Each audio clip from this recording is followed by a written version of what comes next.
నమస్తే. మనం ఇవాళ పల్స్ బ్యాలెన్సింగ్ గురించి చాలా వీడియోస్ చూస్తున్నాము. సో దానిలో పల్స్ బ్యాలెన్సింగ్లో పార్ట్ 1, పల్స్ బ్యాలెన్సింగ్ పార్ట్ 2 అని మనం వేసుకున్నాం అనుకోండి. దానిలో పల్స్ బ్యాలెన్సింగ్ గురించి డీటెయిల్స్ అన్ని ఇన్ డెప్త్ మీకు అర్థమవుతుంది. అప్పుడు నేను చెప్తున్న ఈ క్యారెక్టర్స్ గురించి ఈజీగా అర్థమవుతాయి. లేకపోతే చాలా కన్ఫ్యూజ్ అవుతారు, ఏంటి క్యారెక్టర్స్ అన్నట్టు. ఫస్ట్ అవన్నీ చూసుకోండి పల్స్ బ్యాలెన్సింగ్ గురించి, అప్పుడు ఇది ఈజీ అర్థమవుతుంది. ఇప్పుడు మనం ఫిజికల్ ఆర్గన్స్లో దెబ్బతినే వాటి గురించి మాత్రమే మనం చూస్తూ ఉంటాం కదా. ఇప్పుడు మనం చూడబోయేది ఏంటంటే క్యారెక్టర్స్ వైజ్ మనకి ఏ ఏ క్యారెక్టర్స్ ఏ ఎనర్జీ లెవెల్లో ఉంటుంది అనేది చూస్తున్నాం. ఫైర్ ఎనర్జీలో మనం ఏ క్యారెక్టర్స్ అయితే లో హై ఉన్నాయో ఎలాంటివి ఉంటాం, ఎర్త్ ఎనర్జీలో చూసాం, ఎయిర్ ఎనర్జీలో కూడా చూసాం. ఇప్పుడు మనం చూడబోయేది వాటర్ ఎనర్జీలో. వాటర్ ఎనర్జీ అనేది కూడా మన శరీరంలో 5 ఎలిమెంట్స్తో అయినది కదా, fire, earth, air, next water. ఈ వాటర్ ఎనర్జీ అనేది మన బాడీ లోపలికి కరెక్ట్గా ట్రావెల్ అవుతూ ఉంటే మనం ఫిజికల్ బాడీ అయినా మైండ్ అయినా కరెక్ట్గా ఉంటాం. మన బాడీ లోపలికి కరెక్ట్గా ట్రావెల్ కాలేదు. ఎక్కడి నుంచి ట్రావెల్ కాలేదు? మన మదర్ ఊమ్లో ఉన్నప్పటి నుంచే ఇవి ట్రావెల్ కావండి. మనం ఏదో బయట పుట్టుకొని వచ్చిన తర్వాత ఎవరికి ఉండదు. అన్ని ఇన్బిల్ట్ సాఫ్ట్వేరే మదర్ ఫాదర్ దగ్గర నుంచే వస్తాయి ఇవన్నీ కూడా, అన్ని ఏ క్యారెక్టర్స్ అయినా తక్కువ ఎక్కువలన్నీ కూడా. సో ఈ వాటర్ ఎనర్జీ అనేది మనం కరెక్ట్గా ట్రావెల్ కాకపోతే మనం చూసే క్యారెక్టర్స్ కొన్ని. ఇన్సోమ్నియా, నిద్ర పట్టదు వీళ్ళకి. నిద్ర పట్టకపోతే మనం ఏం చేస్తాం, వెంటనే స్లీపింగ్ టాబ్లెట్స్ వాడేసుకుంటాం. అది వెరీ వెరీ వెరీ రాంగ్ అండి. స్లీపింగ్ టాబ్లెట్స్ వాడుకుంటే అది మళ్ళీ ఒక 50 mg వాడుతున్నాం, మళ్ళీ కొన్నాళ్ళు అయినాక అది పడదు, మళ్ళీ ఇంకో పెద్దది, మళ్ళీ నిద్ర పట్టట్లేదు అనేది ఒక పెద్ద ప్రాబ్లమేటిక్ అయిపోతుంది. ఇక్కడ ఏం తెలుసుకోవాలి, నిద్ర పట్టలేదు అని అంటే అది ఒక క్యారెక్టర్ కిందే వస్తుంది, అది డిసీజ్ కింద రాదు. ఫస్ట్ ఆఫ్ ఆల్ ఇన్సోమ్నియా అనేది అప్పుడే మనం అరికట్టుకునేటప్పుడు, సరి చేసుకునేటప్పుడు అది ఫిజికల్ ఆర్గన్స్ మీదకి వెళ్ళదు మనకి. ఎగ్జాంపుల్ ఇంసోమ్నియా చెప్పాను. ఇంకొకటి ఫియర్ ఎక్కువ ఉంటుంది, వీళ్ళకి ఫియర్ ఎక్కువ ఉంటుంది. And mind power becomes very weak, mind power చాలా వీక్ అయిపోతాము. ఇంకా లో సెల్ఫ్ కాన్ఫిడెన్స్ ఉంటుంది, చాలా లో అయిపోతుంది. And clarity of mind becomes very down అయిపోతుంది. Doubt on one's ability. ఇప్పుడు మనకి నేను ఈ పని చేయగలనా, నా వల్ల కాదేమో, ఈ పని నేను చేయలేనేమో అని మన ఎబిలిటీ మీద మనకే డౌట్స్ వచ్చేస్తుంది. లో గ్రాస్పింగ్ పవర్ ఉంటుంది. And no piece of mind. And ability to think comes down. అంటే ఏదైనా మనం చాలా ఇంటెలిజెంట్గా థింక్ చేసే విధానం మారిపోతుంది అనమాట. చాలా తక్కువగా ఆలోచన పెడతాం. దాన్ని పెద్ద లెవెల్కి రీచ్ చేయాలన్నా, ఏం చేయాలన్నా ability to think will come down అనమాట దీనిలో. సో ఫియర్ ఎక్కువ ఉంటుంది, యాంగ్జైటీ ఎక్కువ ఉంటుంది. సో ఇవన్నీ ఇప్పుడు చాలా క్యారెక్టర్స్ చెప్పాను కదా. మీకు ఇంకా డీటెయిల్ కావాలనుకుంటే pulseBalancing.com అనే వెబ్సైట్కి వెళ్ళారంటే క్యారెక్టరిస్టిక్స్ అని ఒక చార్ట్ ఉంది.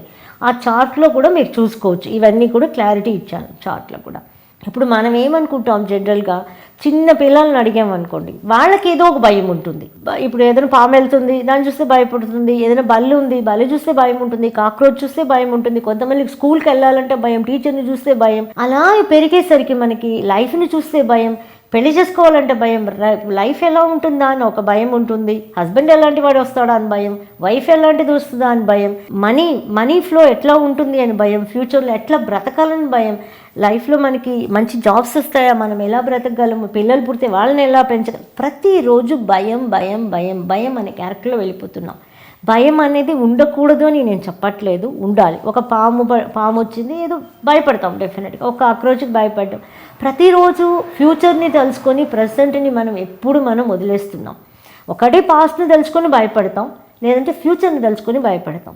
పాస్ట్ని తెలుసుకునేందువల్ల అసలు యూస్ లేదు, ఎందుకంటే అయిపోయింది అది. దాన్ని తెలుసుకొని ఏదో బాధపడుతూనే ఉంటాం మనం. లేదా ఫ్యూచర్లో తెలుసుకునేందువల్ల మన దగ్గర ఎబిలిటీ ఉండింది అనుకోండి, మనం ఫ్యూచర్ని మనం మంచిగా మార్చుకోవడానికి మన చేతుల్లో ఉంటుంది. కానీ వాటర్ ఎనర్జీ అనేది మన ఎనర్జీ అనేది మన బాడీలో తగ్గినప్పుడు, బ్లాక్ అయినప్పుడు ability to think also will become down కదా, తగ్గిపోతుంది. మనం పైకి రావాలన్నా, కొత్త విషయాలు ఏదన్నా మనం తీసుకురావాలన్నా కూడా మన ఎబిలిటీ తగ్గుతుంది కదా. అప్పుడు మనం ఏం చేసుకోవాలి, ఈ వాటర్ ఎనర్జీ ఫ్లోని మన బాడీలో సెటరేట్ చేసుకునేటప్పుడు న్యాచురల్గా ఉండవలసిన ఇంటెలిజెన్స్ అనేది ఆటోమేటిక్గా వచ్చేస్తుంది. మనకి ఆల్రెడీ కొంతమంది చెప్తుంటారు, బాగా మంచి ఐడియాస్ ఉండేదండి నాకు ముందుగా, ఇప్పుడు ఏంటో తగ్గిపోయినాయి, నాకు బుర్రకెక్కట్లేదు ఏదైనా అని అంటుంటారు. ఇలాంటప్పుడు వాటర్ ఎనర్జీ ఫ్లో అనేది బ్లాక్ అయిపోయింది. సో ఆ ఫ్లో ఆఫ్ ఎనర్జీ మనకి లేదు. అందువల్ల మనకి కొత్త ఐడియాస్ రావట్లేదు, ఏదైనా పెద్దగా థింక్ చేయలేకపోతున్నాము. ఇలాంటివన్నీ న్యాచురల్గా ఉంటాయి. ఇన్సోమ్నియా అనేది ఆల్రెడీ చెప్పాను, నిద్ర పట్టకపోతే మనం టాబ్లెట్ వేసి పడుకోవడం కాదు, అది ఒక క్యారెక్టర్, అది డిజీజ్ మాత్రం కానే కాదనమాట. ఇప్పుడు ఈ క్యారెక్టర్స్లో ఇలాంటి వాటిల్లో ఉన్నప్పుడు ఫ్యూచర్లో దేని మీద దెబ్బతింటాయి? Kidney, urinary bladder, reproductive organs, bones, ears, hair, వీటన్నిటిలో ఎక్కడన్నా మనకి డిసీజెస్ రావచ్చు ఫ్యూచర్లో. ఇంకా మన ఎన్ని ప్రాబ్లమ్ 888 ప్రాబ్లమ్స్ చూసాం కదా. మైండ్ రిలేటెడ్ ప్రాబ్లమ్స్ కొన్ని, ఫిజికల్ ఆర్గన్ రిలేటెడ్ ప్రాబ్లమ్స్ కొన్ని, ఇలా 888 ప్రాబ్లమ్స్లో ఏదో ఒకటో రెండో కూడా మనకి రానియండి వస్తాయి. ఈ చిన్నప్పుడే అంటే నేను చెప్పేది ఏజ్ అని కాదు, చిన్నప్పుడు కొంచెం బాగుంటూ ఉండి కూడా మళ్ళీ కూడా మనకి ఇలాంటి క్యారెక్టర్స్లో మనకి ప్రాబ్లం అనేది వచ్చింది. పెద్దవాళ్ళకి ఇన్సోమ్నియా వచ్చింది, నిద్ర పట్టట్లేదు, అది ఫ్యూచర్లో రాబోయే ఫిజికల్ ఆర్గన్ మీద, కిడ్నీ మీద చూపిస్తుంది. ఇన్సోమ్నియా అంటే it is a clear picture. Fear ఎవరికైతే ఉంటుందో డెఫినెట్గా కిడ్నీ మీదకి రావాల్సిందే. ఇది సత్యమైన నిజం. కొన్ని క్యారెక్టర్స్ ఉన్న వాళ్ళకి ఇలాంటివి రావాలి. అంటే చిన్నదో పెద్దదో, అన్ని పెద్ద పెద్ద డిజీజ్ రావాలని ఏం లేదు, చిన్నదో పెద్దదో కిడ్నీ మీదకి రావాల్సిందే. ఫియర్ ఉన్నా కానీ, ఇన్సోమ్నియా ఉన్నా కానీ, యూరినరీ బ్లాడర్ తర్వాత కిడ్నీకి వస్తుంది. అంత దూరం మనం రాకముందే ఈ క్యారెక్టర్స్ని మనం కానీ బ్యాలెన్స్ చేసుకున్నాం అనుకోండి, న్యాచురల్గా నిద్ర రావడం. ఎంతసేపు పడుకోవాలి? డెఫినెట్గా ఒక మనిషి 11 నుంచి ఎర్లీ మార్నింగ్ 3 వరకు నిద్రపోయి తీరాలండి. ఆ 11 నుంచి 3 నిద్రపోయి 3కి లేచి కూర్చున్నా చాలా మంచిది. అలా కాకుండా ఇప్పట్లో పిల్లలకు ఉన్న హ్యాబిట్ ఏంటంటే 3 గంటల దాకా మేల్కొని 3 గంటలకు పడుకుంటారు. అందువల్లే మనకి వస్తున్న ప్రాబ్లం అంతా ఇక్కడ స్టార్ట్ అవుతుంది. నిద్ర, ఇన్సోమ్నియా ఎందుకు రావట్లే నిద్ర? మీరు ఫుల్ కళ్ళకి ఎప్పుడు చూసినా మొబైలు, ఇంకా కంప్యూటరు, ల్యాప్టాప్ ఇవే పెట్టుకొని మనం ఇది చేస్తున్నాం. వర్క్ చేసేది కూడా మనం అలాగే చేస్తున్నాం, నైట్లో వర్క్ చేస్తున్నాం. ఎందుకంటే వుడ్ ఎనర్జీ ఆ టైంలో పనిచేస్తుంది కాబట్టి. మీరు 11 to 3 నిద్రపోకుండా మేల్కున్నారంటే హెల్త్ కంప్లీట్గా పోతుంది. దానిలో ఇంకెవరు ఏం చేయలేము. డెఫినెట్గా పల్స్ బ్యాలెన్సింగ్ చేసినా కొన్ని రూల్స్ ఉంటాయి కదా, నువ్వు ఈ టైంలో నిద్రపోయి తీరాలి. ఎప్పుడు నిద్ర వస్తుందో అప్పుడు నిద్రపోవాలి. నాకు నిద్ర రాలేదు అని అంటే that is the big problem. అది మనం సరిచేద్దాం. నిద్ర రాలేదు అని అంటే, నిద్ర రానప్పుడు ఏమేం చేస్తే నిద్ర వస్తుందో చెప్పినప్పుడు అది మీరు పాటించాలి డెఫినెట్గా. సో 11 to 3 అనేది డెఫినెట్గా ప్రతి మనిషి నిద్రపోవలసిన టైం. అలాగే 8 hours నిద్రపోవాలా అంటారు. ఆ 8 hours నిద్ర అనేది రోగికి 8 hours నిద్ర అవసరం. నాకు రోగం అలాంటిది లేదు, మీ బాడీయే మీకు ఇండికేట్ చేస్తుందండి. ఎప్పుడో ఒకరోజు మనం జనరల్గా ఇప్పుడు నేనంతా 3:30కి లేస్తాను, ఎర్లీ మార్నింగ్ 3:30, 4కి లేస్తాను, ఒక్కొక్కసారి 8 దాకా కూడా పడుకుంటాను. ఎందుకంటే ఆ రోజు బాడీకి ఏదైతే నిద్ర అవసరం అని అనిపించిందో ఆ రోజు మనం నిద్ర పెడుతుంది. బాడీకి ఏం అవసరమో అది ఇవ్వడం. ఆకలిస్తే మనం అన్నం తింటున్నాం కదా, అలాగే దాహం వేస్తే నీళ్ళు తాగుతున్నాం కదా, నిద్ర వచ్చినప్పుడు నిద్రపోవాలి. అయ్యో నేను ఈవేళ ఎందుకు 8 దాకా పడుకున్నాను, 9, అంత టెన్షన్ పడిన అవసరం లేదు మనకి. ఎంతసేపు బాడీకి అవసరమో మైండ్కి అవసరమో అదే మనల్ని నిద్ర పెడుతుంది. దానికి మనం పెద్ద టెన్షన్ ఫీల్ అవ్వని అవసరం లేదు. నిద్ర రాలేదు అంటే మాత్రమే మనం దాన్ని కరెక్షన్ చేసుకోవాలి. ఒకరోజు ఎక్కువ నిద్ర వచ్చింది, తప్పేం లేదు. కానీ రెగ్యులర్ హ్యాబిట్ ఎక్కువసేపు నిద్రపోతున్నారంటే that again we have to. Insomnia ఎట్లా ఒక నెగటివ్ క్యారెక్టర్లో వస్తుందో అలాగే ఎక్కువసేపు నిద్రపోవడం. అసలు సాయంత్రం పడుకుంటే పొద్దున్న 10, 11 దాకా నిద్రపోతుంటారు చాలామంది. అలా పోవడం మళ్ళీ రాంగ్. దాన్ని కూడా మనం వాటర్ ఎనర్జీ కరెక్షన్ చేసినప్పుడు ఏదైతే బాడీకి అవసరమో దాన్ని మాత్రం బాడీ కరెక్షన్ చేస్తుంది.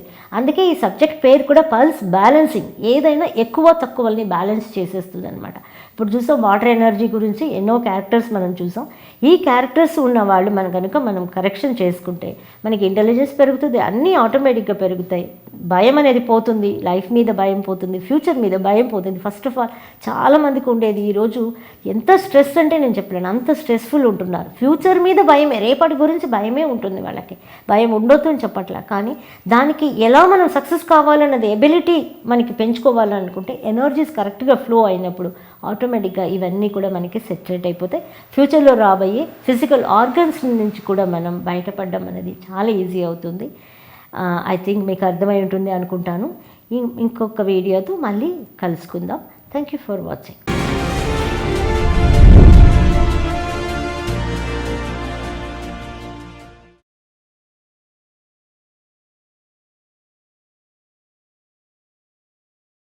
నమస్తే.